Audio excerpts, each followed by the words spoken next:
Media के पीएमएलएन कहां पहुंच गई। पीएमएलएन ने अपनी सारी की सारी सियासत जो है वो त्याग दी है एस्टेब्लिशमेंट के कदमों में।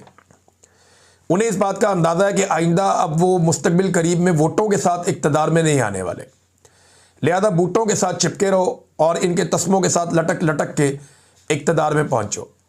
खुर्रम दस्तगीर जैसा पढ़ा लिखा आदमी वो आज ये बात कर रहा है कि फील्ड मार्शल ने ये फैसला किया तो रियासत ऐसे ही चलेगी।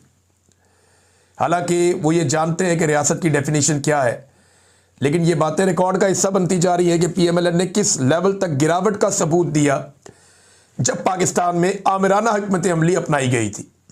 सबसे पहले इन्होंने सरेंडर किया और इनके सरेंडर की कीमत पाकिस्तान ने चुकाई। इकॉनमी के मैदान में, लॉ एंड ऑर्डर के मैदान में, दुनिया भर के साथ ताल्लुकात के मैदान में, खित्ते के अंदर हमारी बिगड़ती हुई सूरत हाल के मैदान, हर जगह पे जो हमें आज नाकामी हो रही है उसके पीछे वजह कौन है? पीएमएलएन। इसलिए कि उन्होंने एस्टेब्लिशमेंट जिनका ये काम नहीं है उनकी बालादस्ती और उनके फैसलों को मिनवान कबूल कर लिया। ये है जी प्रॉब्लम। नाज़रीन, आज़ाद कश्मीर में